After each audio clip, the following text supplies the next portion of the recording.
Assalamu alaikum wa rahmatullahi wa barakatuh. Alhamdulillahi rabbil alameen.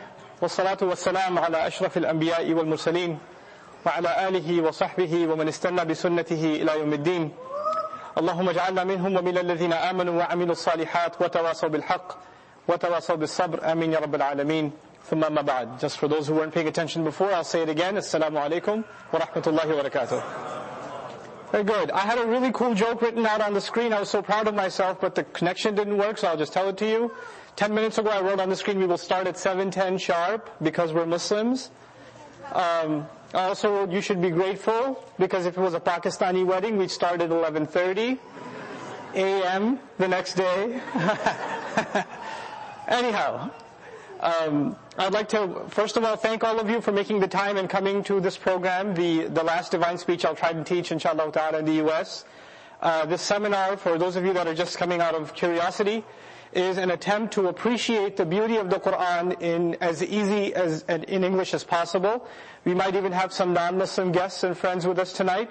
So I'll try to keep my language as simple and easy as I can. And if I do use Arabic terminology, I'll try my best to translate it and make it easier and easier to understand, okay? A lot of times Muslims use language that we understand among each other. We say things like iman and taqwa and hadith and ayah and surah, and we use all these terms that we understand, but that doesn't mean that a non-Muslim hearing that understands them, right? Regardless, tonight's attempt, what we're going to do tonight in these very quickly passing by 3 hours or less, well actually 2 hours and 50 minutes, I might have to steal 10 minutes back from you at the end of the program, but regardless, these few hours we have together is going to be an attempt at appreciating some things about Surah Al-Fatiha.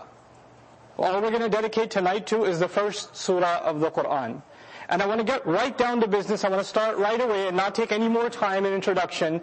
Actually, the introduction to the rest of the program will kind of automatically be covered as you appreciate what's happening in our discussions about the Fatiha.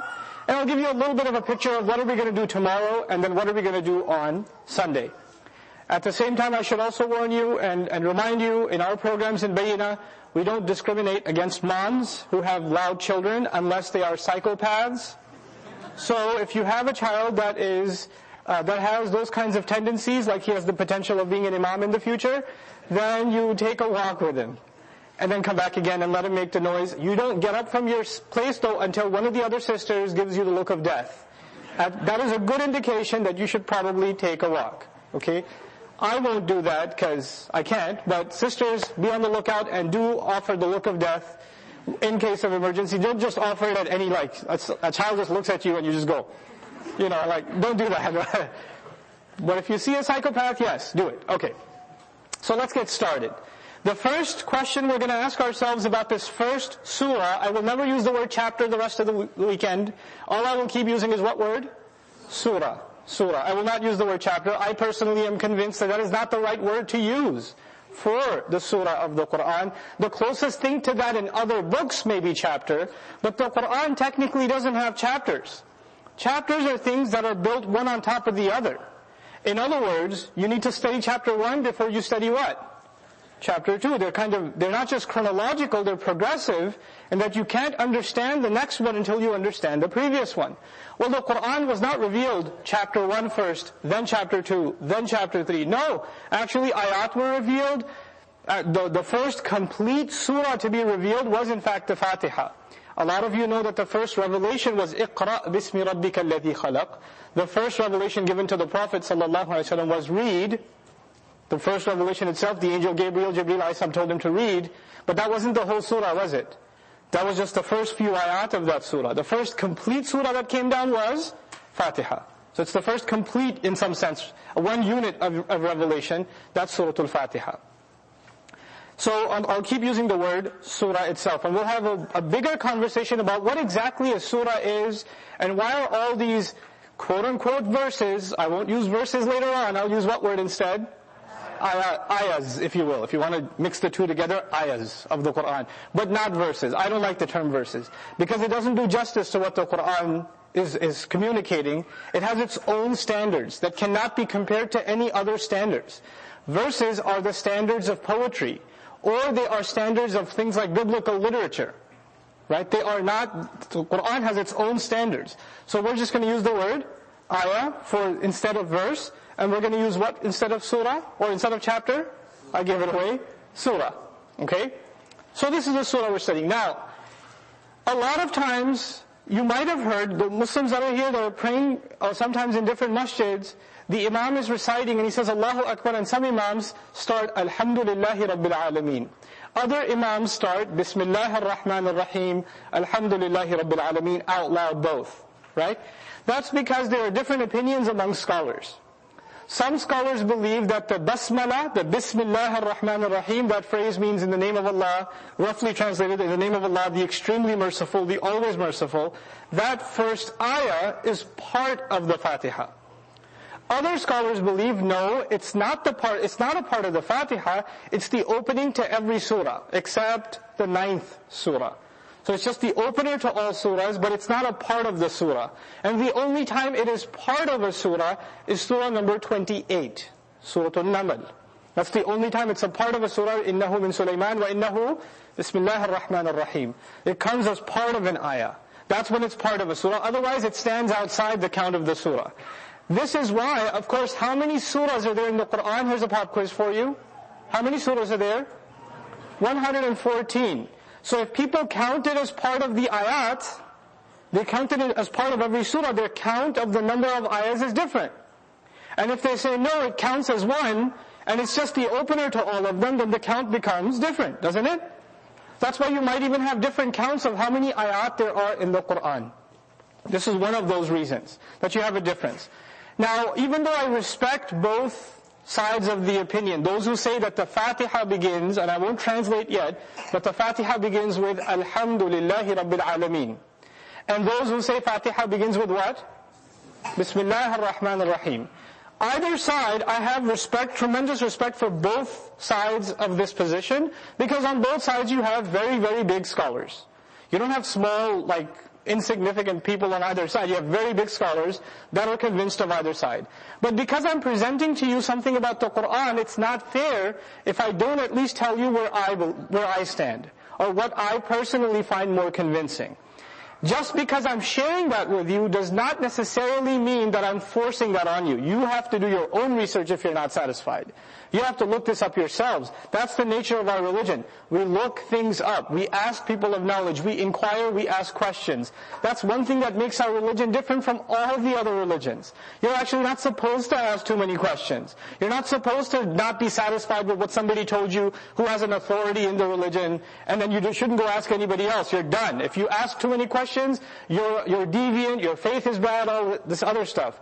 In our religion, when you hear something and it bothers you, you have a right to ask. You have the right to seek an explanation. Of course, you should seek explanations from people who are qualified, but you have the right to seek that explanation. And actually, you kind of have to seek that explanation to understand your own deen better. That's what truth stands on, is proper understanding. Now, why am I convinced that the Fatiha, the first surah of the Quran, begins with what? Alhamdulillahi Rabbil Alameen. I am personally not convinced, from the sides that I've studied, me personally, I'm not convinced that it begins with Bismillah. I'm more convinced that it begins with Alhamdulillah. I have linguistic reasons for that have been offered. Some of them I'll share with you as the evening continues.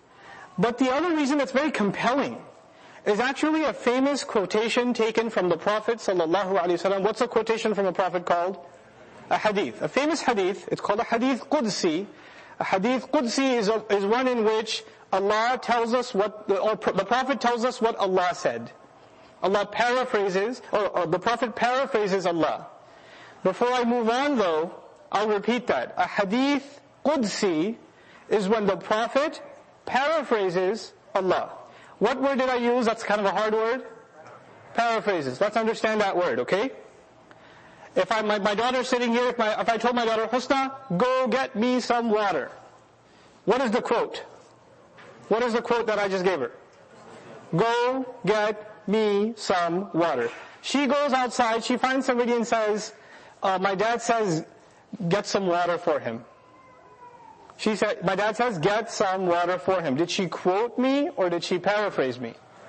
She paraphrased me. She didn't use my exact words, right? A hadith Qudsi is when the teaching is from Allah. This is what the message is from Allah, but it's put in the Prophet's own words. When the message is from Allah and the words are also from Allah, that becomes what? Qur'an. That's Qur'an. But when the message is from God, but the words chosen are the Prophet himself. He puts the sentence together, he puts the verbs together, the nouns together. That's called a hadith Qudsi. They're two different kinds of revelation. You understand? That's one of the fundamental differences between Qur'an and Sunnah. Qur'an is literally from Allah. Every word was chosen by Allah. But in a hadith, the words may be chosen from the Prophet ﷺ, but the teachings are still from Allah. That's the difference. Thank you so much for recording, and I'll press pause right there. Okay. Don't record, guys. It'll be out. It'll be out. And my recording will be better than yours, I promise. Real Tariq is awesome. Okay. So what was I saying? What was I saying? Hadith what? Qudsi. Let's talk about this hadith Qudsi. This hadith Qudsi is about the Fatiha. Every time you read an explanation of the Qur'an, a tafseer of the Qur'an, written by any scholar, and you start reading a tafseer of Fatiha, you will probably find this hadith Qudsi. Doesn't matter who wrote the tafseer. You'll probably find this hadith Qudsi. It's narrated over and over and over again. It begins, قَسَمْتُ الصَّلَاةَ بَيْنِي وَبَيْنَ عَبْدِي نِصْفَيْنِ فَنِصْفُهَا لِي وَنِصْفُهَا لِعَبْدِي. I divided the prayer into two halves, between myself and my slaves. Allah says, I divided the prayer between myself and my slave into two halves. What did He divide into two halves, guys? Stay awake. Prayer. But the rest of the hadith starts talking about the Fatiha. The rest of the hadith is not about the prayer, the standing, the bowing down, the ruku, the prostrating, the sujood. It's not about that. It's just about the Fatiha. What are we learning? The heart of the prayer is the Fatiha. قَسَمْتُ الصَّلَاةَ بَيْنِي وَبَيْنَ عَبْدِ نِصْفَيْنِ فَنِصْفُهَا لِي وَنِصْفُهَا لِعَبْدِي إِذْ قَالَ الْعَبْدُ وَالْحَمْدُ لِلَّهِ. When the slave of Allah, when the slave says, Alhamdulillah, I say, Hamidani Abdi. Allah says, among the company of angels, every time you and I are standing in prayer reciting Alhamdulillah, Allah says up there, my slave just praised me. He's proud of us. Then he says, Rabbil Alameen, or Ar-Rahman Ar-Rahim. And every time he moves on, Allah responds to what he just said, what you and I just said. So this hadith goes through the entire Surah Al-Fatiha, from beginning to end. But where does it begin? It didn't begin with Bismillah Ar-Rahman Ar-Rahim. Where did it begin? Alhamdulillah. This in and of itself is a very compelling evidence that the actual beginning of the Fatiha is Alhamdulillahi Rabbil Alameen. It is for this reason, in this session at least, I won't be talking to you guys a lot about Bismillah Ar-Rahman Ar-Rahim. That is a discussion in and of itself, probably requiring at least a minimum of 3 hours on its own. Just what Bismillah is. It's a huge thing. But today I want to dedicate this time to just the Fatiha. So where am I going to start from? Because of my own conviction? I'm going to start with Alhamdulillah. Okay. Now we're going to start with Alhamdulillah. I know it says it in Arabic. Relax, relax. Oh, it doesn't say anything. Oh, I got there. Good. Can everybody read that clearly? Make it a little smaller? Is that better? Okay, read that for me out loud, please. Very good. Alhamdulillah. Very good. Excellent. Clearly you've been taking tajweed classes. Excellent. Okay. So, Alhamdulillah. What does it mean? This is the opening of the Qur'an, folks. It means, call it out. I'll write down what you tell me. All praise be to Allah. Anybody else got a different tafsir, translation, anything? The praise belongs to Allah. Go on, anything else? Ultimate praise. That's pretty ultimate. Praise belongs to Allah. Anything else? Praise and thanks belong to Allah. There's a good bunch of, you've read a bunch of things about this before, right? Praise belongs to Allah. All praise belongs to Allah. Let me talk to you about this word, hamd. The operative word in this sentence is the word hamd. I'll write in English because it's easier for you to read. Oh, look at the Arabic. It's so cute. Hamd is two things. Hamd in the Arabic language is a combination of two things. It is praise and gratitude. Hamd is a combination of two things. What are those two things? Praise and gratitude. Actually, the Arabic language has a word for praise. And the Arabic language also has a word or two for gratitude. But when you want to combine them together, then you don't use the word for praise and you don't use the word for gratitude. You use the word that fuses them together, and that is the word hamd. So just to add to your Arabic vocabulary, those of you who can keep up a little bit, the Arabic word for praise is madh. Madh, mim, dal, and ha. Madh means praise. Another word for praise in Arabic is athana. Thana also means praise. Gratitude, the Arabic language, has the word shukr. Shukr means gratitude. But when you say hamd, what happens? Madh, which means praise, and shukr, which means thanks, what happens to them? They merge together. So let's first understand what these two things are. Is praise the same as gratitude? Are these the same thing? Okay, let me give you an example. You see a beautiful car in the parking lot. You say, wow, that's nice. What did you just do? Praise or gratitude? Do you go over to the car, pat it on the hood, and say, thank you so much, BMW? You showed praise without showing what? Gratitude. You're watching an athlete play basketball. You're watching an amazing scene. Sometimes, I get to travel with my family. Sometimes we're looking from the top of a mountain, we're looking over at the ocean in California or something. We look at it and we say, wow, this is beautiful. All of that would be what? Praise. That is praise. You could praise the sunset, you could praise... Give you an example, somebody has a baby. Somebody's family has a baby, so obviously it's religious obligation for you to go and pretend like it's cute. So you go over. Look, I have 6 kids. I can talk freely about children. Okay? You go to a child. The child, usually when they come out, they look like, the Urdu word is khajur. They look like a date or a prune. Okay? They're all like wrinkly and like dinosaurs. But when you see them, what do you supposed to say? Oh, so cute. Anyway, even if you say that, what did you just do? You pray. So you go to the child and say, oh my God, she's so cute. And as though you thank the parent, they say, oh, you're welcome. What did you do? You didn't do anything. Anyhow, praise is something else. Now let's talk about gratitude. You have a flat tire. In the middle of the road, you had a flat tire. Somebody came and helped you out. Okay? They replaced the whole thing for you. And as they're cranking it away, what's the appropriate thing for you to do? Hey, that's a pretty nice arm you got there. He's really at it there. That's awesome. Keep it up, come on. This is amazing. Or the right thing to do is what? I really appreciate what you're doing, thank you. Sometimes it's time for praise, sometimes it's time for gratitude. They're two different things. They shouldn't be confused with each other. And you know what? Even religiously, let me give you 2 examples from the religious point of view. Ibrahim alayhi salam, one of the greatest people that ever lived, Allah talks about his father. Some say his uncle, but regardless. What did his dad or his uncle do that was so questionable? Does anybody know? He used to manufacture idols. He owned a company called Shirk Incorporated. He was manufacturing them. That's pretty bad.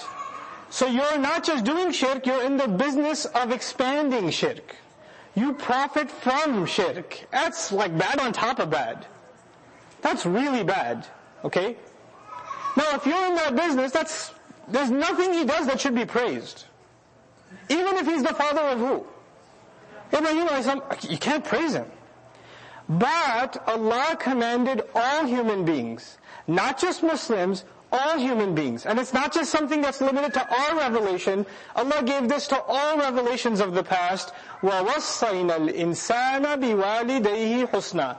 We gave the human being very strong instruction to be the best they can be to his parents. At the end of the ayah, أَنِشْكُرْ لِي وَلِوَالِدَيْكَ. Be grateful to me and to both your parents. Allah didn't say, praise me and both your parents. What did He say? Be grateful. So even though Ibrahim alayhi salam will criticize what his dad does, and he will not praise what his father does, what must he still do? He must still show gratitude. He still has to be grateful. Praise and gratitude do not always go together. They don't always go together. In the case of Ibrahim's father or uncle, it's not praise, but it's still what? Gratitude. Let's look at another example. I'll show you an example of gratitude, but no praise again. Fir'aun. Pretty bad guy. A murderer is already a bad guy. A murderer of babies? That's beyond imagination. And then a murderer of thousands of babies? And then a murderer of thousands of babies every other year?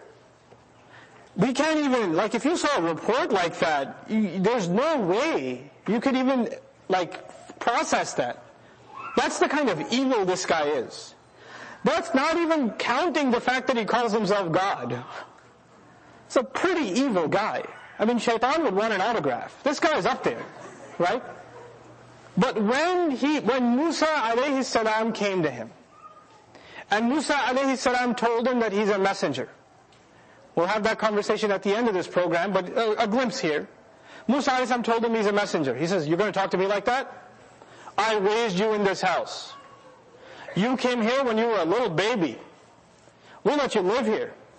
And you did that crime you did, and I haven't killed you. He made Musa alayhi salam think of a few what? A few what? Favors. He reminded Musa alayhi salam of a few of his own favors and said, how can you talk to me this way? You owe me a lot of favors, buddy. Musa alayhi salam actually acknowledged his favors. He does in fact say in Surah Al-Shu'ara, وَتِلْكَ نِعْمَةٌ تَمُنُّهَا عَلَيَّ. That is in fact a favor you did for me. When you acknowledge somebody's done a favor, what's that called? Thanks. That's a huge favor you did to me. That is the same as saying, thanks. He still doesn't what? Doesn't praise him. But when thanks is necessary, thanks is given. Praise and thanks are two very different things. Is that clear to everybody? When we say Alhamdulillah, praise and thanks at the same time belong to Allah. So my translation, I'm going to make it a little smaller. Even though I don't like my own translation, praise and thanks or gratitude belong to Allah or are for Allah. That's my own suggested translation. Now let's see if some of you Arabic PhDs can remember. What is the Arabic word for praise? Alhamdulillah. Should I say Alhamdulillah or Astaghfirullah? What did I say? What's the Arabic word for praise, guys? Al-Madh. What's the Arabic word for gratitude? Now listen carefully. I'll say something in Arabic. I know you're an English audience. Hold on to your seats. Al-Madhu وَالشُّكْرُ لِلَّهِ. I'll say that again. Al-madhu wa ash-shukru lillah. What did I just say? Translate it for me. Praise and gratitude belong to Allah. When I translated Alhamdulillah, what did I say? Did I say the same thing? Praise and gratitude belong to Allah? So in Arabic I could say Alhamdulillah, I could also say what else? Al-madhu wa shukru lillah. So the question is, if there's two ways of saying it, why say it this way? If the Quran is so perfect, so beautiful, and there's another way of saying it, why not just say it the other way? What difference would it make? Because in English we're still getting the same translation, right? We're not getting a different translation. What difference does it make? Well, there's a huge difference. Arabic students here, there's lots of you here today. Khairul kalami maqalla wa dalla. The best kind of speech is that is very little and gets the point across. Which is lesser speech and still gets the point across? Alhamdulillah or al-madhu wa shukru lillah? Which one gets the point across immediately? Alhamdulillah gets the point across immediately. So it's already better. There's another reason. When you put a wa in between two words, the English word for wa is what? And. Then you're saying these are two different things. then you're saying there are two different things. Like if I say, I brought cookies and milk. Cookies is one thing, milk is another thing. They're separate. If you say praise separately and gratitude separately belong to Allah, linguistically that means sometimes Allah deserves praise. Other times Allah deserves gratitude. It's not necessary that they have to be all the time together. What word makes sure that both of those things are together all the time? Alhamdulillah. Actually, al-madhu wa-thana'u or wa-shukru lillah would not be as good as Alhamdulillah. It's better. It's better. It's superior. Allah chose the better form. There's another reason. I'll tell you something about madh and about shukr before we go on. Madh, which means what again? Remind me guys so I know you're still alive. Praise. Madh can be done for good reasons, genuine, sincere reasons. It can also be done for not so sincere reasons. You get pulled over on the highway, cop shows up, you say, nice hat, officer. That's not because you're impressed with his hat, because you don't want to get a ticket. You come late into the office, your boss calls you into his office, and you go and you say, wow, it's a nice tie, when'd you get that? That's nice. That's not hamd.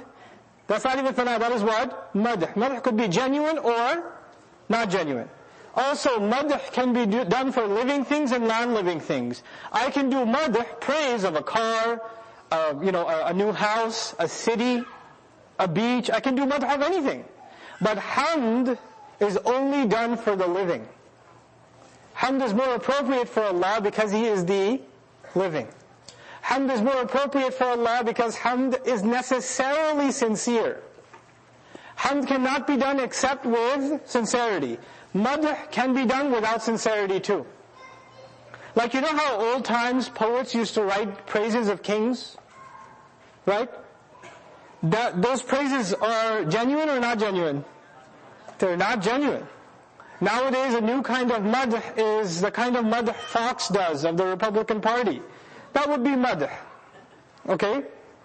Some of them are genuinely like psychopaths, but like a lot of them just do madh, right? They're just flowering it up. They have an ulterior agenda behind what they do. These kinds of things, right? So that's madh. Let's talk about shukr a little bit and we'll move on.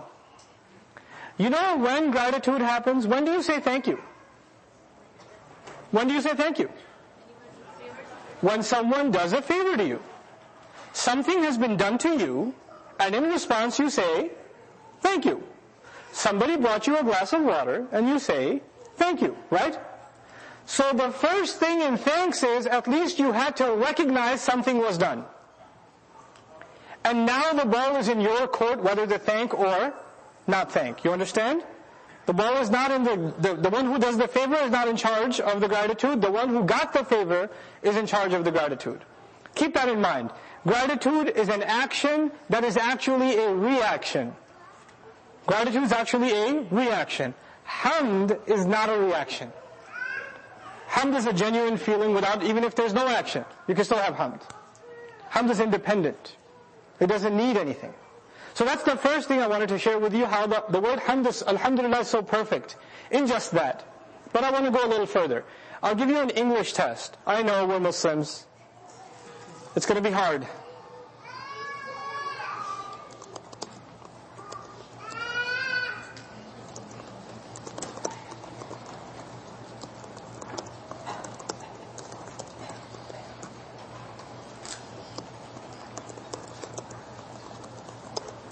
I'm only using the word praise because the screen isn't big enough. Okay? But I want you to say these out loud with me. Say them. Praise Allah. What else? I praise Allah. Third one. We praise Allah. Fourth one. Everything praises Allah. Okay. Ihmadullah. Praise Allah. What kind of language is that? That's a command. I just told you to praise Allah. That would be a command. Let me tell you, when somebody gives a command, one of two things are possible. Can anybody tell me? Somebody with a PhD in philosophy here, can somebody tell me? If you command someone something, there are only two possibilities. What are they, guys?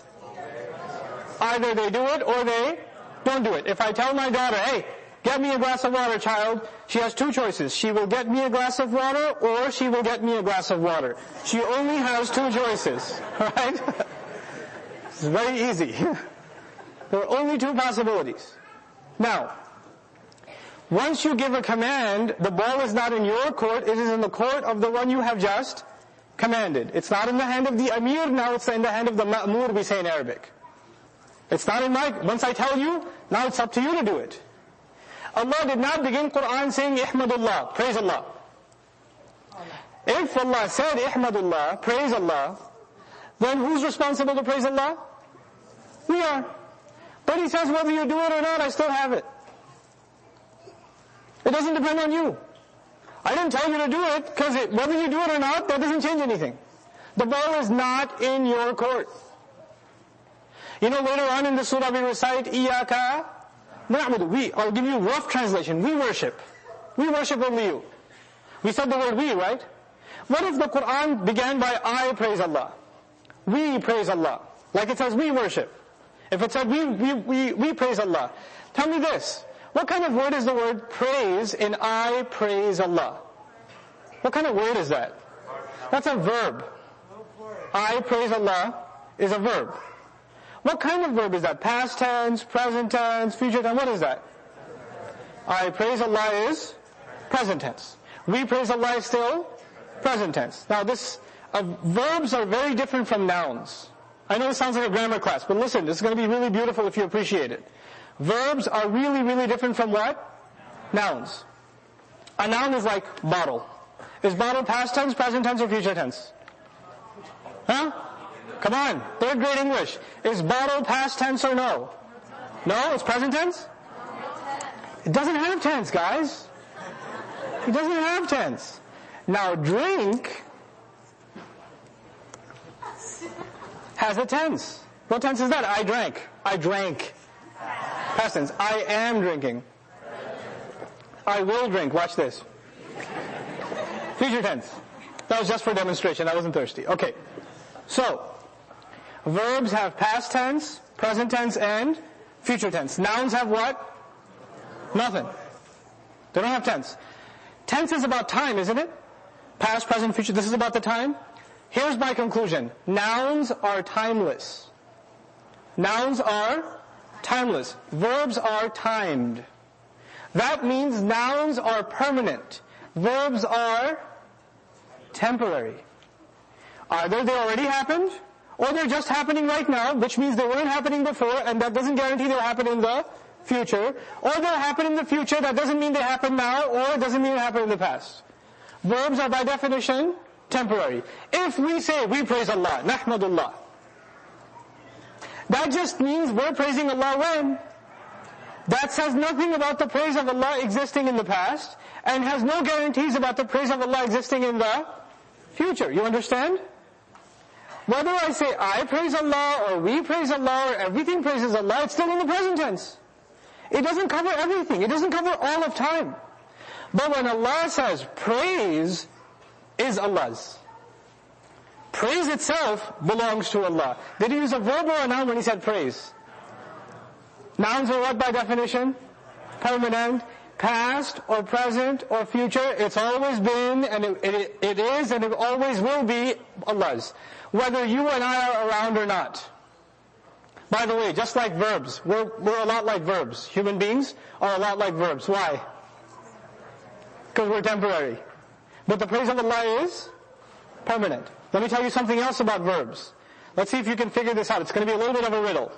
It requires a lot of brain juice to figure this one out. Somebody called you on the phone, and you probably have a AT&T account, which means it gets cut off a lot. So they called you on the phone and they said, you know what happened? Got married. You know what happened? Got married. You said, you got married? I told you, got married. Now when you hear that, you heard a verb, didn't you? What was the verb? Got married. That should be good enough, isn't it?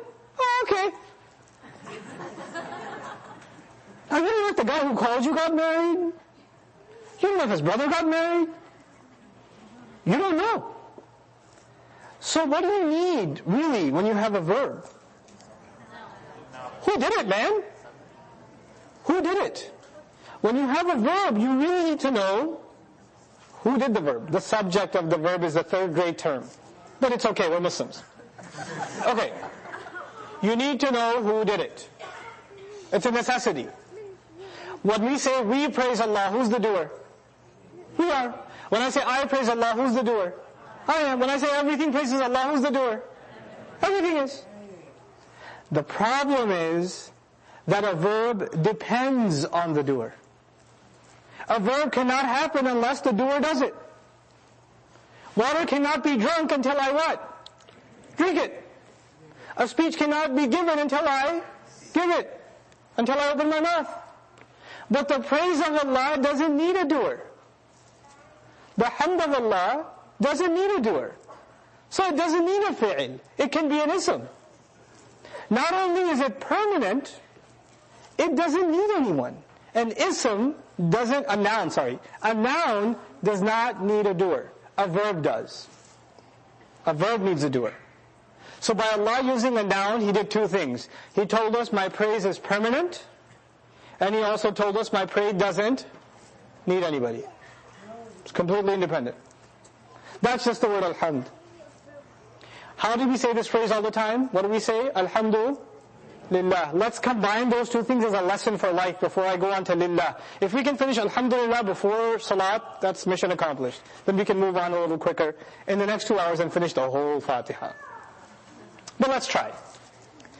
We're talking a little bit about the word lillah, but before we do, you guys have a problem in life. Maybe you lost a job. Maybe you got into one other argument with your wife or your husband. Maybe you got into another one with your son.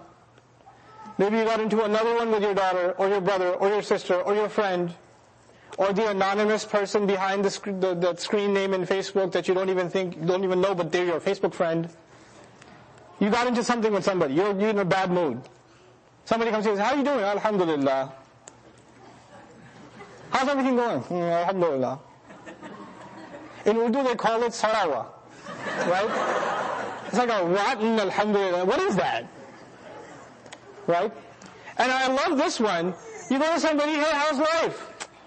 Alhamdulillah, I got a lot of problems. Like alhamdulillah is the opening to your complaints.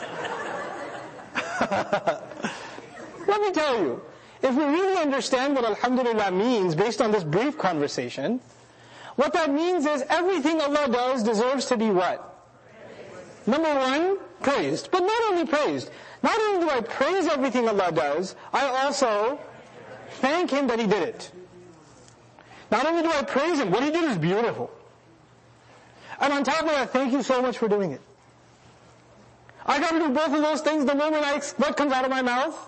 Alhamdulillah, it is psychologically transformational. This phrase can transform your life.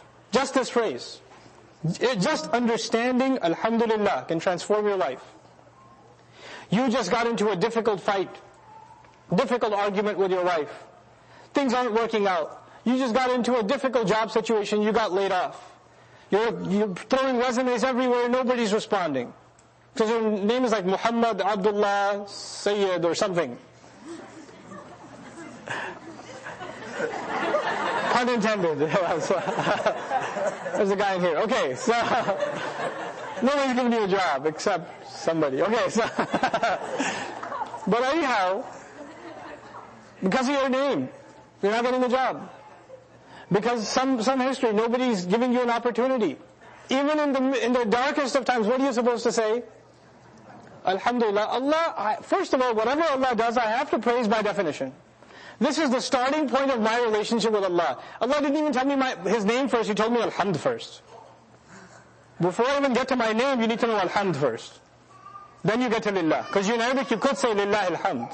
Technically. You could say that. But before you get to Lillah, just pay attention to Alhamd. Just learn to appreciate. You know, this is the main problem of atheists. Main problem. People that lose faith, a lot of young people have trouble with faith. You know what the biggest problem is? Can't appreciate God. Can't do it. Can't get themselves to be grateful. Why is this happening to me? I deserve better. What do you mean my life is great? It's terrible. That complaint cycle is the very antithesis of hamd. To be a believer, the first thing in the Quran, the first thing you have to feel is gratitude. First thing. Everything else will come later. Appreciation and gratitude. If you don't have those two things, forget about the rest of guidance. That whole book is closed to you because you couldn't get past hamd. It's amazing. Amazing. May Allah make us people of hamd. Now let's talk a little bit about the word lillah. I have very little time left. I don't know how we're going to do this. Allah's Prophet told us, sallallahu alayhi wasallam, that Allah has lots of names, right? At least how many? Can you tell me some of them out loud? O ye who believe, hast thou not knoweth the nameth? Call them out, come on. Ar-Rahman, Ar-Rahim, Al-Malik, Al-Quddus, Al-Salam, Al-Mu'min, Al-Muhaymin, Al-Aziz. You have heard, you have watched that every morning of Ramadan while you're having your suhoor. And then they do the Naat Khani, right? After that. Okay, anyhow. So you know it. Allah did not use any of those names. He said, Alhamdulillah. He didn't say, Alhamdu lil Khaliq, lil Malik, lil Quddus, lil Jabbar, lil Aziz, lil Mutakabbir. He didn't use any of those names. He used the word Allah. Now, this is just, Fatiha is the first surah of the Quran, right? And it's basically an introduction to the rest of the Quran. It is also an introduction to Allah Himself. If somebody comes and asks you, what do you Muslims believe about God anyway? Who is your God? The answer to that question is the first surah of the Quran. Who our God is and what He wants from us is all in the Fatiha. That's Allah Himself choosing to introduce Himself this way. I couldn't possibly find a better introduction than the one Allah Himself decided to put. Fatiha is Allah introducing Himself. When you introduce yourself, what do you introduce yourself with? When you and I talk, you introduce yourself. What do you introduce yourself with? With your name. Some of you don't. You say, Assalamu alaikum, I am Dr. Ahmed. Okay, got it. How long have you been president? I'm just kidding. But the idea is when somebody introduces themselves, the more appropriate thing to introduce yourself with is what? Your name, not your title. You don't have a conversation, Assalamu alaikum, wa alaikum assalam, I'm a student in college. No. My name is Abdul Kareem. I am mostly a loser, but sometimes I take courses in college. That's a more thorough introduction, right? But you don't just say, Assalamu alaikum, I'm a student. You don't do that. That's weird. And let me tell you something. It's a funny story. I really enjoy this because there's humor in the Quran too. Allah Azza wa Jalla, sometimes He tells us hilarious things in the Quran. Some instances in the stories of the prophets. You know when Musa alayhi salam threw the staff and it turned into what? A snake. And what happened to the magicians? They fell into sajda. Their heads on the ground. And who's confused at this point? Fir'aun's like, are you getting ready for round 2? Or what's going on here? Right? So they get up, and this is the first thing they say. Amanna bi Rabbil Alameen.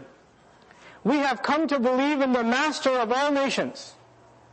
We have now faith in the Master of all nations. Is that the name of Allah or description of Allah? Okay. So the description is they get up from sajda and they say, we believe in the Master of all people, all nations. Fir'aun's sitting there thinking, I know that already, guys. I know you believe in me. What do you want to tell me? Why? Because when he hears the word Rabb, who does he think of? When Fir'aun, in other places in the Quran we learn, he says, Ana Rabbukum al-A'la. I am your supreme master. Whenever he hears the word Rabb, he's thinking of who? Himself. But the magicians, they say, oh, you look confused. No, we didn't mean you, genius. Rabbi Musa wa Harun. Very next ayah. No, actually, let me be clear, the master of Musa and Harun, not you, moron. Even the magicians insulted him. Even they slapped him across the face. But the clarification was necessary, wasn't it? I'll give you a closer to home example. A long time ago, I went to Louisiana. Alhamdulillah, it was a long time ago. Okay, so sorry, Amna. Okay, so I'm at a gas station. Dude's got a pickup truck. I can kind of see the shotgun hanging out the back. And he looks at me funny. And I figured the safest thing I could say, praise the Lord, brother. He goes, amen to that. And he goes on. So, now when I say praise the Lord, and he thinks praise the Lord, are we thinking the same thing or no? Now if I say praise the Lord Allah, what'd you say? Click, click. Like, it's a different story. It's a different story altogether. Allah introduces himself with his name. Because descriptions, praise be to the Creator. Praise and gratitude belongs to the Creator. Could somebody have the wrong idea about who the Creator is? Praise and gratitude belongs to the All-Knowledgeable. Could somebody have the wrong idea who the All-Knowledgeable is? It's possible. So if you begin with an attribute, a description, there's room for confusion. Fatiha is about absolute clarity. So let's leave everything aside and talk about it in the most clear terms. Inshallah, one day when I do a lecture on Bismillah ar-Rahman ar-Rahim, we'll have a long conversation about the word Allah itself. Something I have to skip today, but that word itself is amazing. It's an amazing word that Allah chose to make His name. That Allah Azza wa Jalla chose, of all the words possible. That He chose the word Allah, it deserves study. You should even that word needs attention. Subhanallah. Anyhow, today at least I want to tell you. Give me some descriptions of Allah in English. Not the Arabic words, in English. Give me something. Merciful, good. Creator, what else? Wise, perfect, powerful. Sustainer, provider, planner, good.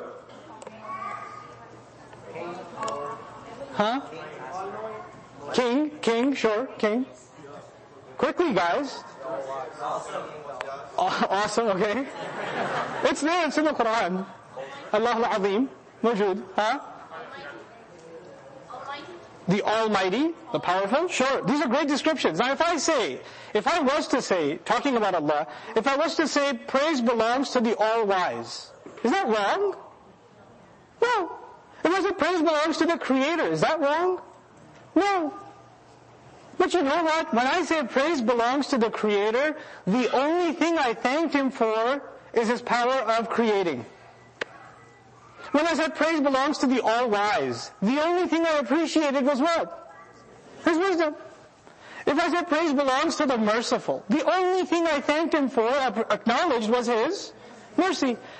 I want to be able to acknowledge Allah for everything, the things I can think of and the things I can't even think of. This is the last thing I promise.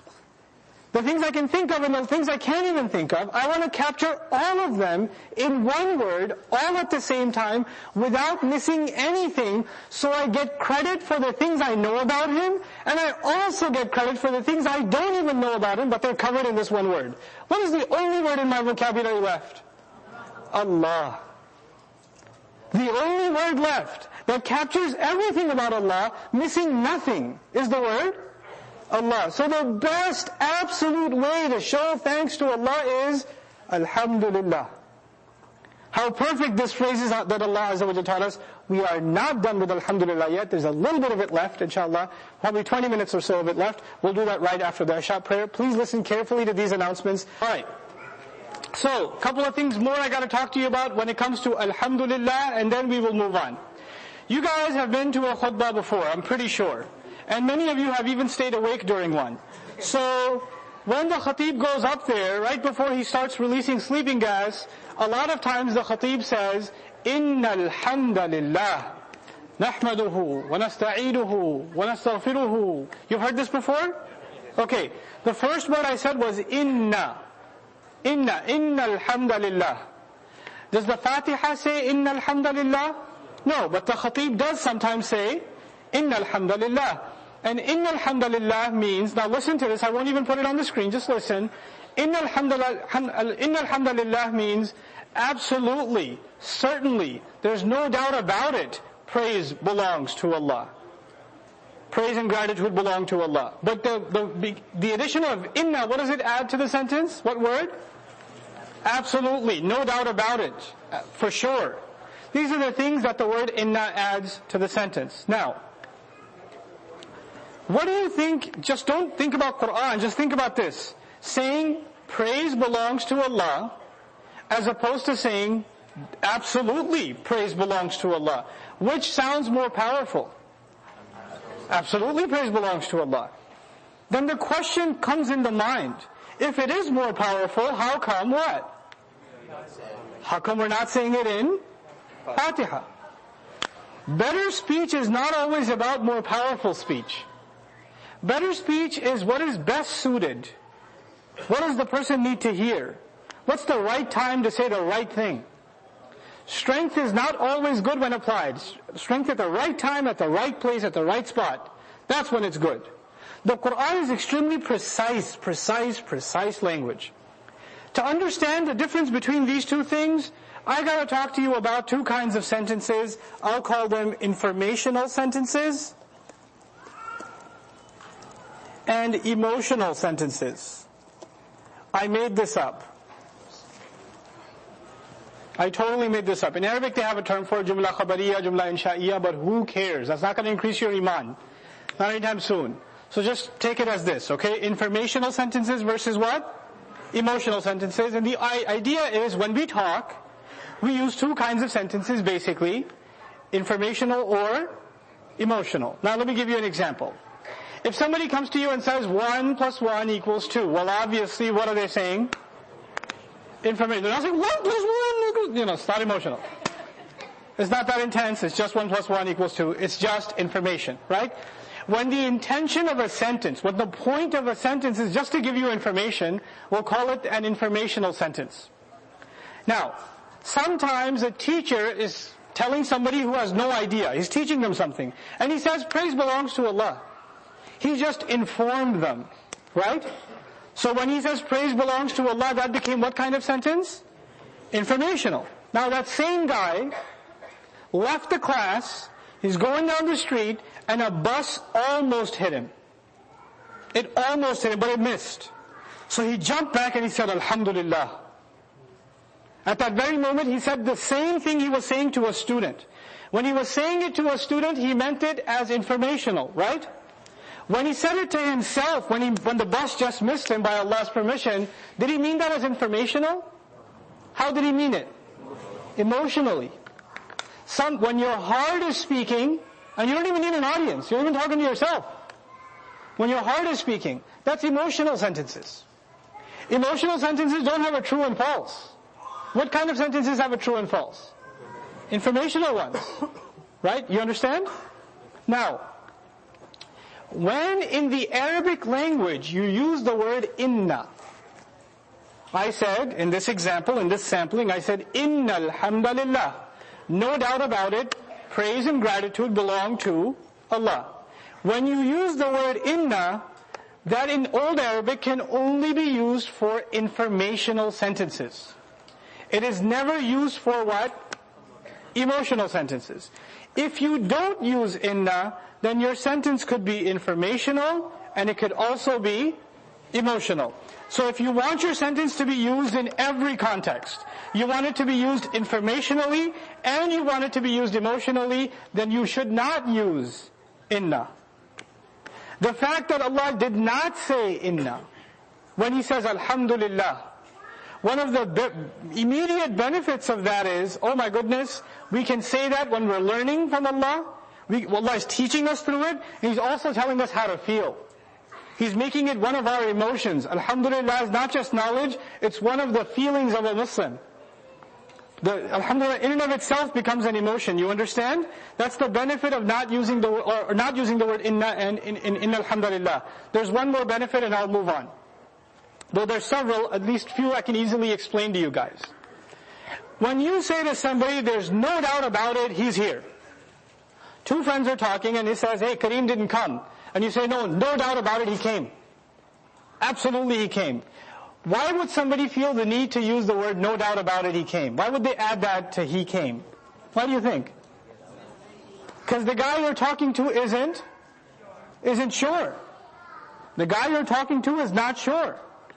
But if there's no argument, if there's nobody that's like, I'm not sure if he came, if there's no disagreement, then you don't have to say, no doubt about it. You can just say, hey, he came. Like there's no disagreement. This surah is Allah introducing Himself to all decent human beings. all human beings that have fitra. And for all decent human beings, this isn't a debate. This isn't like, hey, I'm not so sure if praise belongs to Allah. The immediate response will be what? Of course. If you say inna, it's like you're saying the one you're talking to is not so sure. But Allah is saying all decent human beings are already sure that praise and gratitude belong to Allah. That's pre-programmed inside their nature. That's already there. You don't have to debate it with them. Inna is used when you need to debate with somebody. You know, you tell somebody you're in trouble. He goes, yeah, I'm in trouble. Allah says, Inna l-insana lafi khusr.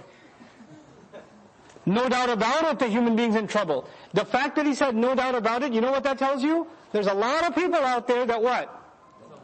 They're not so sure they're in trouble. So Allah felt it appropriate. Allah sees it appropriate to use inna in that statement. Because you don't think you're in trouble. So you better get it through your head. You're in trouble. Inna al-insana lafi khusr. You understand? One last thing about alhamdulillah and I'll move on. Some of you have been to Eid prayers. Allahu Akbar. Allahu Akbar. La ilaha illallah. Let me make that a little smaller, it's still too big. You got it? Very good. Allahu Akbar, Allahu Akbar, La ilaha illallah, Wallahu Akbar, Allahu Akbar, Walillahi alhamd. Lillahi alhamd. Now I'll take I already took the Arabic off, look at that. Let me write this for you in English. Alhamdu lillah versus Lillahi, or I'll just make it easier, Lillah alhamd. What's the difference, guys, even if you don't know Arabic? It's reversed. Alhamdu, part 1, Lillahi, part 2. What did I do in the next sentence? Lillahi became part 1, part 2 became part 1, and part 1 became part 2. I switched it around. And in Arabic, sometimes you say Alhamdulillah, like you say, recite Fatiha, you say Alhamdulillah. But when you're doing the takbir, you're praising Allah on your way to the Eid prayer, or you hear the Musallin and the Hujjaj, the people who are making the pilgrimage, they're reciting out loud the talbiyah. What are they saying? Allahu Akbar, La ilaha illallah. How come I'm the only one? I feel so lonely. Allahu Akbar, Walillahi alhamd. Then you have the crazy, like exaggerated uncle who grabs the mic and like that guy. But normal, everybody else that's normal says Lillahi alhamd. Lillahi alhamd. Now, what did I say alhamdulillah means? Rough, basic, easy translation. Praise and gratitude belong to Allah. And a rough and easy translation of Lillahi alhamd means to Allah, praise and gratitude belong. To Allah, praise and gratitude belong. I just kind of what? Reversed it. Now you tell me, this is a test of English, guys. There's not even an Arabic test, not a tafseer test, not a religious test. I will not gauge the level of your iman by your answer. Just listen. What sounds normal? I'm hungry, or hungry I am. What sounds normal to you? If hungry I am sounds normal to you, you have watched Star Wars too many times. Okay? Great the force is in this one. Okay. Their green sheikh speaks that way, right? So, but anyhow, what sounds normal to you? It is late. Late it is. I want to play basketball. Basketball I shall play. What sounds normal? I want to play basketball. Some of you will start talking like this, it'll become a thing. Okay? I'm successfully going to deteriorate the English language in Houston as if it needed help. Anyway, I'm kidding. Anyhow. So, in Arabic also, the normal thing to say is, Alhamdulillah. Hamd belongs to Allah. And kind of a stranger way of saying it is what? Lillah alhamd. To Allah, hamd belongs. That's not a normal way of sequencing a sentence. The normal way of sequencing it is, hamd belongs to Allah, alhamdulillah. The point I'm trying to make is, alhamdulillah is a natural sentence. Lillah alhamd, even though it's correct, it's still unnatural. What I mean by that is you can tell that it's not normal. Just like hungry I am is not normal, even though you can understand what's being said. Right? Even though you can understand what's being said, it's still not exactly normal. Okay? Now we do that because we watch Star Wars. But why did the Arabs do that before that green jinn thing? Why did they do it back in the day? Okay? Why did they speak in this way, reversing the structure? They would actually do this for special reasons. They didn't just do this for play, they did this for special reasons. And by the way, this also occurs in the Qur'an. In the Qur'an we find Alhamdulillah. In the Qur'an we also find what? Lillahi alhamd, falillahi alhamd, rabbil samawat wa rabbil ard, rabbil alameen. At the end of Surah number 45. Although, as one example, at the end of Surah 45 we do find Lillahi alhamd also. But that doesn't change the fact that Alhamdulillah is natural, and Lillahi alhamd is unnatural language. It's used for special reasons. The special reason is the word only. It adds one word to the meaning of the sentence. One of the meanings it adds is the word only. Only, particularly, especially. But here I'm going to emphasize the word only. And the word only, folks, I know we don't pay attention to our own language much. But the word only can do crazy things in language. It can do a lot in language. Let me tell you, I'm a teacher. I used to teach 3rd grade class. At an Islamic school with limited budgets, you got boys on one side, girls on the other side. It's a lot like this. And of course, the boys are always talking and the girls are always quiet, but I pick on the girls anyway. And there's 2 girls in the back having what you would consider polite conversation. And I pick on one and say, Zainab, you're talking again? Stand up. Zainab looks at me straight in the eyes and says, I wasn't the only one. What word did she use? Oh, only. Nice one. Zainab says, if I'm going to get thrown under the bus, Fatima's coming with me. But she didn't even have to say Fatima's name. All she had to tell me was what? Only. I wasn't the only one. Now, she says, I wasn't the only one. If she wrote it down, it would have been like this. I wasn't the only one, ... parentheses, Fatima goes down with me. Right? But the parentheses are all understood because she used what one word? Only. What I'm trying to say to you is, a lot of times when you use the word only, there is something in parentheses. There's something else there. And you've got to figure it out. If Allah says, Hamd only belongs to Allah. If Allah says, Hamd only belongs to Allah. What is in parentheses? Can anybody help me with the parentheses? It doesn't belong to anyone else. It doesn't belong to anyone else. So, what I'm saying to you then is, Alhamdulillah means what it means. Lillahi alhamd means, the reverse order means, Hamd only belongs to Allah and it does not belong to anybody else. Exclamation. That's which version means that? Lillahi alhamd. Makes a difference or no? It makes a difference. Now, you tell me. You would think Lillahi alhamd, Hamd only belongs to Allah. It doesn't belong to anybody else. It's so much stronger.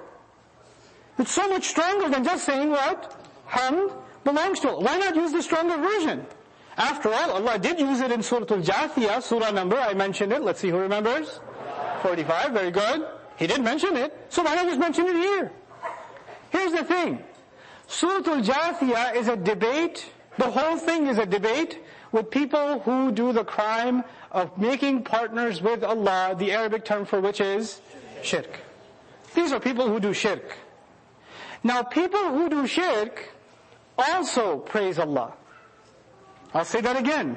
People who do shirk also praise Allah. That's not the problem. What's the problem? They also praise other stuff. So when you're talking to people who do shirk, you gotta basically, if you say Alhamdulillah to them, they'll say, of course, yeah. I didn't know you were on board with that. When will they have a problem? What will you say that will make them have a problem? Lillahi alhamd. In other words, when you're talking to people who do shirk, saying Alhamdulillah is not enough. To them you have to say what? Lillahi alhamd. No, hamd only belongs to Allah.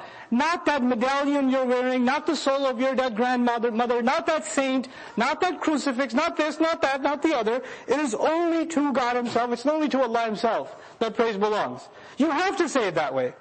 Surah Al-Jathiyah was a debate. So the form used was the form of a debate. Is Fatiha a debate? No. It's talking to decent people who there's no reason to debate it. It's not even a reason to mention even in parentheses anybody else. Why even think? Allah doesn't even want you to think about anybody else in the Fatiha. It's so beautiful. He's introducing himself. And introducing himself, he says, forget everybody else. It's just me here. Alhamdulillah. Because if you say hamd only belongs to Allah, automatically you think of somebody else that it doesn't belong to. He doesn't even want your mind to go there when he says Alhamdulillah. So these are the two additional things I wanted to bring to your attention in regards to the words Alhamdulillah. You know, this kind of attention on every word in the Quran, subhanallah, our scholars in our religion, we have the advantage of these amazing people that gave their entire lives just trying to explore Allah's book. They spent their entire lives exploring Allah's book and wondering what makes it so beautiful. I'm not presenting to you something I came up with. I'm just plagiarizing what they did already. The problem is it's done in Arabic books. It's done in classical texts. It's done in language that most Muslims don't understand. So it's really important that somebody at least try to take some of that stuff and present it in language everybody can understand. And inshallah, this is the beginning of an effort. By the time the next generation rolls around, this will be kindergarten knowledge. And then people will be building way above this. This will be, I knew that. Alhamdulillah, yeah. It was like 12 points. I knew that when I was like in Sunday school. No big deal. That's what's going to happen. But it has to start somewhere. It's like we're starting from scratch again, you know? It's like we're rediscovering our own book again. But that was just an appreciation of Alhamdulillah. What's next? Rabbil Alameen. We've got to stop at Rabbil Alameen a little bit. Rabb. In Arabic, I'll say it to you guys, those of you that are taking notes, which is all three of you, brothers, and a good number of sisters who have a genetic predisposition to taking notes and can't even help themselves. I'm referring to all of you. You probably also wrote that down, genetic predisposition. And she asked her sister, how do you spell predisposition? I wrote prescription. So, anyhow. Rabb means a few things. In Arabic we say Al-Malik, Wal-Sayyid, Wal-Murabbi, Wal-Mun'im, Wal-Qayyim, but I said that too fast. I'll say it in English slowly. The owner. Al-Rabb means, one meaning, the owner. As-Sayyid, the one in charge. The owner and the one in charge. Wal-Murabbi, and the caretaker. Three things so far. What three things do I have so far about the word Rabb? The owner. The one in charge. The caretaker. Wal-Mun'im, the giver of gifts. The giver of gifts. How many things we got so far? What are they? Owner, one in charge, caretaker, giver of gifts. Al-Malik, Wal-Murabbi, Wal-Sayyid, Wal-Mun'im, Wal-Qayyim. Al-Qayyim, the maintainer. It's different from caretaker. He makes sure it continues to exist. He makes sure it doesn't die. The one who makes sure something doesn't die is Qayyim. It stays standing. You know when a farmer is growing a really weak plant and he sticks a stick in the ground and the plant wraps around it and he has to really take delicate care of it because if he doesn't watch after it every day, what's going to happen to that plant? It's going to die. So he's not just taking care of it, it's making sure it stays alive. You know how some machines keep people alive because they're just pumping oxygen into their lungs? They're kind of Qayyim. They're keeping the thing, well, Allah is keeping them alive, but I'm giving you the example. Right? They're trying to maintain his life by this device. That's Qayyim. Without it, the moment that machine takes a 2-second break, what will happen? It's done. This is Qayyim. So, these are the few things that Rabb is, but these are all secondary meanings. Here's meaning number one, master. Master. Master that has these qualities. A master that has the following qualities. That's called a what in Arabic? Rabb. Allah just gave us His name when He said the word Allah. And of all the descriptions He could have given us, He said the first thing you need to know about me is what will be your relationship with me. Whenever we talk about relationships, how many people are involved? At least 2 parties are involved. When we talk about marriage, who's the 2 sides of the party? Husband, wife. When we talk about, a parent, well, who's on the other side? Child. When we talk about boss, who's on the other side? Employee. When we talk about teacher, who's on the other side? Victim. Very good. Okay. So, if Allah just called himself master, who's on the other side? But not just slave. If he called himself master and we're slave, if he just called himself owner, which he did, that makes us property. Isn't that true? What else did he call himself? The one in charge. What does that make us? We're the one that he's in charge of. We're under charge. We're under authority. We're under his authority. What else did he call himself? Caretaker. What does that make us? The ones taken care of. What else did he call himself? The giver of gifts. What does that make us? The receivers of gifts. What is that? What else did he call himself? Huh? The one keeping alive. We'll put it that way. The one making sure you exist. And we become the ones that exist. You understand? The word Rabb is basically the very beginnings of our definition, of the definition of our relationship with Allah. Master, slave, and all this other stuff. Okay? That's who Allah is to us. He said, Alhamdulillah, then he said, this is who I am to you. I am your Rabb. I argue that if this was just understood, this is something my teacher, Dr. Abdul Samia, told me. One day after like months and months of Arabic study and Quran study, he turns to me and says, Nouman, what's the summary of the whole Quran? I'm just sitting having like French fries, and he's just talking like, what's the summary of the whole Quran? Like, that's a little too epic, Ustaz. Farzan, pun intended, where are you? Anyway, you know, think about it, Nouman, come on. And I said, okay, I got it, I got this. Accept Allah as master and accept yourself as slave. Summary of the whole Quran. He says, yep, you're right, got it. Because he says that like 1,000 times per lecture. So I knew that had to be that one. Right? But it's true.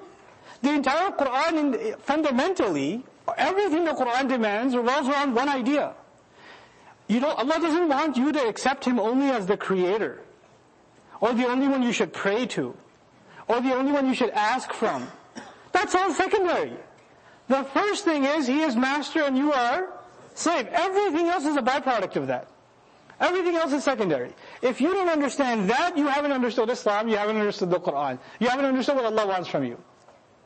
You haven't understood any of it.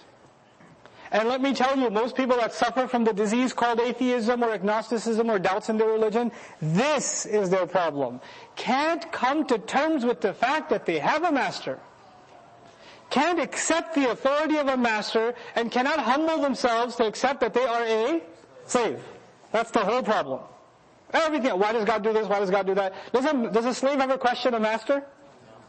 Who has the right to ask the questions? Master does. Master's the one that asks questions. We have to have a little bit of a conversation about this word, because again, it is a summary of the entire Quran, and everything we're going to talk about in the surah comes back to this one word. The definition of our relationship with Allah. Man, everything comes back to that. Let me tell you, you guys own some things too. We'll go through those words that we just defined. You own a laptop. If it's a PC, then you enjoy something called the blue Malakul Maut. Right? Shashatul Maut, technically, the blue screen of death, right? You get blue screen of death enough, and one day you kick your laptop in the screen. And some laptop rights activist comes and says, you can't do that to your laptop. No, what's your response? I own it. If I punch it, if I throw it, if I step on it, if I burn it in my backyard, it's all up to me. Because I what? Own it. 1,000 years ago, people didn't have laptops. A lot more of them had goats. And they're milking their goat. And one day it stops giving milk and he says, you know what? Enough drink. Time for lunch. Right? Why does he have a right to do that? It's mine. I can do whatever I want with it, especially if it doesn't do what I want it to do. Especially if it doesn't do what I want it to do. You're talking on your phone, it keeps getting cut off, you smack your phone against the wall, right? Stupid phone, right? It's yours, you do what you want with it. Now, you get mad at the things you own when they do what? When they don't do what you want them to do. When you don't do what you want them to do. A horse rider owns his horse. The horse is not going fast enough. What does the horse rider do? Hits it. Come on, move it. Let's go. It doesn't move again. What does he do again? Hits it nicer or harder now? Hits it harder. Who's our master? Who did we just say is our master? So, by definition, if we don't do what he wants us to do, what are we used to doing when we are masters? You see where I'm going with that? Does he do that with us? This is strange. This is not like any other kind of master I know. And by the way, all other masters other than Allah, have there been people that owned other human beings in history? Do the people that are slaves, do they love their masters or hate their masters? Do they praise their masters? And even if they do, it's not genuine. Even if they praise their masters, it's not genuine. Allah already told us that what kind of praise is He already deserving? The genuine kind. Alhamdulillah. Then He told us He's the master. In other words, there is no other master like this master. No other master gets praise. No other master gets appreciation all the time. And by the way, no other master lets you keep going. Lets you slide. Masters, by definition, at the worst case, they will punish. Best case scenario, they'll stop giving you gifts. Best case scenario, you did something really bad, and what will your master do? Not give you an extra bonus. You should be grateful. At least he didn't kill me. He didn't fire me. All he did was take away my bonus. Does Allah even do that? He keeps giving gifts. He keeps granting. Thank you, sister. I appreciate it. I really do. And I hope he feels less crazy. Okay. It happens though. It happens. So, where was I lost my train of thought. Master keeps giving. Okay, I gotta give you this example. And then we'll move on. A master has a right to punish when? Okay, a master has the right to give you instructions when? You are a slave to your master which hours of the day? Okay, so a master is different from an employer. An employer is your employer for 9 hours, 10 hours. In a bad economy, maybe you're a slave. But usually you're an employee. Which means your hours are limited, and even in those hours when you have a boss, a really bad boss, even if he's a really bad boss and you're an accountant, he cannot ask you to wash the windows. He's not going to ask you for other things that are outside your job description.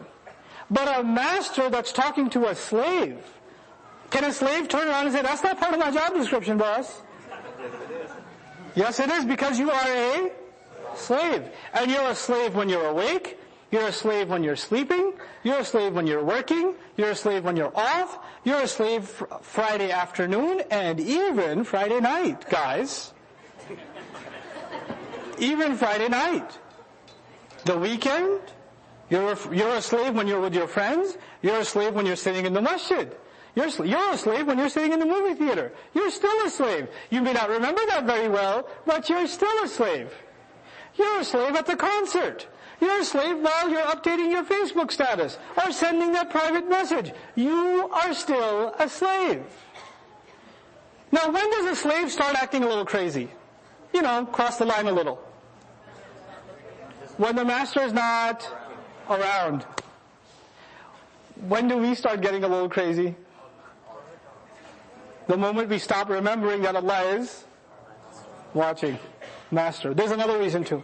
We'll talk about that a little bit further down. You understand the term master? Okay? And how Allah is a different master than all other masters?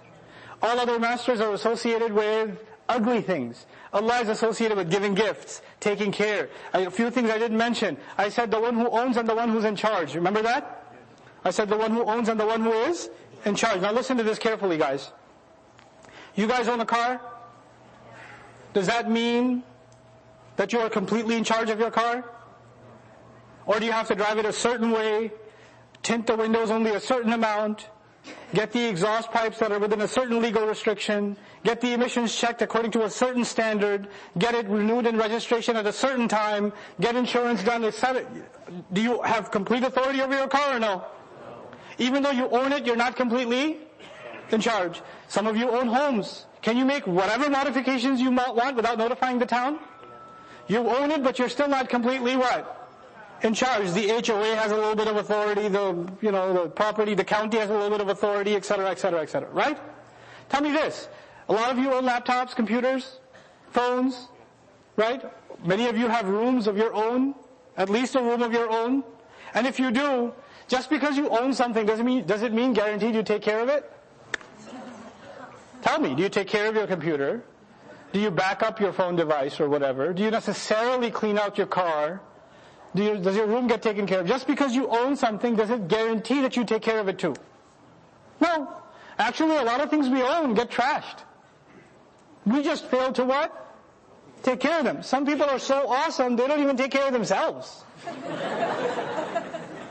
Like you said, how am I going to take care of my house? Look at me. I don't even remember what a toothbrush looks like anymore. Like, how am I going to take care of a house? That kind of thing. Allah didn't just call himself owner. What else did he add to that? Caretaker. Maintainer. He doesn't just own it. First of all, he owns it with full authority, and he owns it and takes care of it. He owns it, and that's unique to Allah. And on top of that, whether you do what he wants you to or not, he still gives you gifts. He still gives you gifts. Now, that's Rabb. What's the next word? Al-Alameen. How is Al-Alameen translated? Have you heard the translation of Al-Alameen before? All praise and gratitude belongs to Allah, the master of the most common translation, worlds. I totally disagree. I disagree really viciously with that word, worlds. Because the Arabic word for worlds is al-awalim. It's a different Arabic word.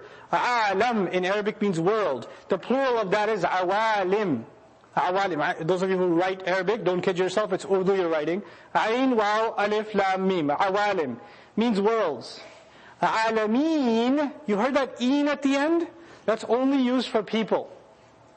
People. Either they're jinns, human beings, angels, or whatever, but people. When he says he's the master of all alameen, he's not talking about being the master of the skies, the earth, the universe, the galaxies, the oceans, the trees. He talks about that in other places in the Qur'an. And the wording for that is as-samawati wal-ard. That's when he's talking about everything else. But when he says al-alameen, he means worlds of people, nations of people, tribes of people, ethnicities of people, species of people. Species, I mean angel, human being, jinn. That's what alameen means, actually. You know why that's important to note? This entire surah is about a relationship. A relationship between who and who? Between us, master and slave. So every word in the surah has something to do with that relationship. And no word in the surah goes outside of that relationship. Everything is perfectly placed. The surah is not about the skies and the earth. The surah is not about the rest of the universe. The surah is about you and me and Allah. Al-Alameen is the right word. The nations and peoples of the world. Now Allah says He's the master of all nations, all peoples, all ethnicities. And Alam, I think of it not just as ethnicities and territories, I also think of it as generations of people. He was the master of the last generation, and the one before that, and the one before that, and the one after this one, and the one after that one. You know why that's important to note? Because people live in 2012 and they say, times have changed. We have to rethink this whole master-slave thing. Our understanding of Islam is a little backward. We need to have a revived, renewed, mutated form of Islam that reflects the times we live in. Islam's been around for a long time. Generation after generation after generation, nobody called it outdated until we got to this point. And all of a sudden it's outdated. Really. I don't think you realize you're talking to a master. That's what the problem is. You're so used to having everything with an expiration date, you're ready to put one on Islam. Right? It doesn't work that way. Rabbil Alameen. So He calls Himself master of all nations. By the way, by doing that, all nations become His slaves. Which means if we're all slaves, we have the same job description. And if we all have the same job description, no race is better than the other. Because we're all what? Slaves, and we all have the same master. And we can't even talk about being better or worse, because the only, in slave and master, who's got the right to be praised? Master. So no nation can say, we're the best, we're number one, we're this, we're that. This Rabbil Alameen kills nationalism, racism, tribalism. It kills like Urdu speaking versus Punjabi, Hyderabadi versus Makrani. It kills the, kahan se hai ye bhai, pata to chalo zara. It kills the conversation about the color of your skin, the background you have, where the hasab nasab, it all dies. Just because Allah said, Al-Alameen. These are the consequences of Islam. The end of racism. The end of nationalism. No human being is superior to another. We're all slaves before Allah. And how can you be? Sometimes I've heard Muslims have these conversations. Yeah, that one, no, that one's from Pakistan. That one's from India. Two. Right? Don't do that. I was like, yeah, India, they're also children of Adam. Ugh. Who here is not the child of Adam? Alayhi salam. We're in the same family, guys. Cousins. There is no national superiority left. So that's captured inside the word. Al-Alameen is one of its fruits. One of the things that comes out of the word Al-Alameen. Now we get to my favorite part of this surah. You guys doing okay, by the way? My favorite part of the surah. Ar-Rahman, Ar-Rahim.